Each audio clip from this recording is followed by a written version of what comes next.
Hello everybody, welcome back to the channel. Today I'm bringing you another little DIY repair project, this time with my old small cordless screwdriver. Originally, this screwdriver came with NICD batteries inside. You know how those are after some years, they lose capacity, don't hold charge, and eventually the tool becomes useless. That's exactly what happened here. A while ago, I already did a quick upgrade on it. Instead of buying a new pack, I decided to recycle and reuse some old lithium cells from Vape batteries.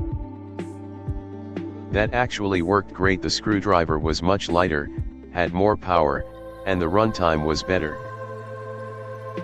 But I did it in a bit of a hurry. I didn't include a BMS in that pack.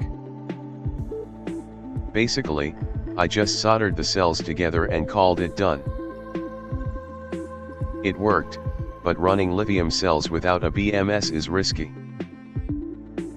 The cells can overcharge, over-discharge, or go out of balance, and that's not good either for safety or for battery lifespan. So today, I decided to do it properly, tear it down again, and add a battery management system.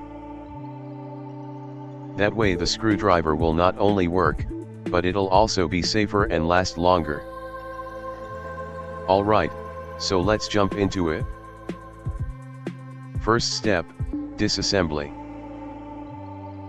I open up the screwdriver, and here you can see the old pack I made earlier.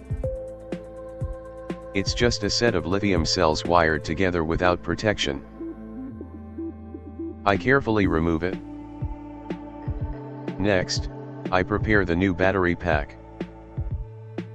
I reused lithium cells again from old Vapes. These are still in decent condition, and I matched them so their capacity and voltage are close. Always check your cells before building a pack, because mismatched cells can cause problems later.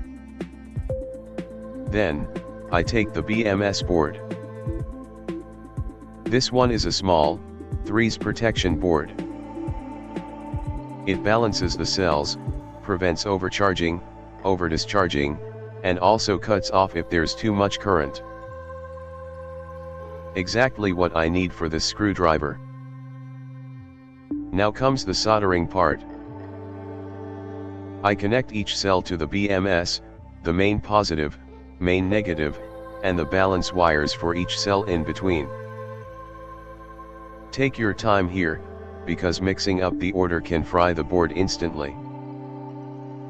Once everything is connected, I test the pack with a multimeter. Looks good, each cell is at the right voltage and the board is doing its job. To make it even more practical, I also decided to add a little battery level indicator. This is a small LED display that shows how much charge is left in the pack. That way I don't have to guess if it's full or empty, I can just press the button and see the percentage. I solder that in as well and fix it in place inside the screwdriver housing. After that, I put everything back together.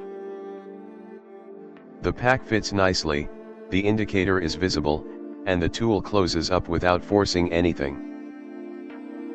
And here it is, finished upgrade. Now my screwdriver not only runs on lithium batteries, but also has a proper BMS for safety and an indicator for convenience. I give it a quick test run, works great. Torque feels strong, cells are balanced, and I don't have to worry about over-discharging them anymore. This upgrade took me maybe an hour in real time, but in the time lapse you can see the whole process from start to finish. So yeah, that's my little project for today. Instead of throwing this old tool away, I gave it a second life. And I think it's even better now than it was originally. If you're working with lithium cells yourself, always remember, safety first. A BMS is not optional, it's really important. And recycling cells from old vapes or laptops is a good way to save money, but always check them properly before building a pack.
Alright, that's it for this video.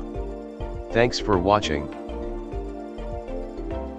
If you enjoyed this little DIY repair, hit like, subscribe for more projects, and drop a comment if you've ever rebuilt a battery pack yourself. I'd love to hear your experience.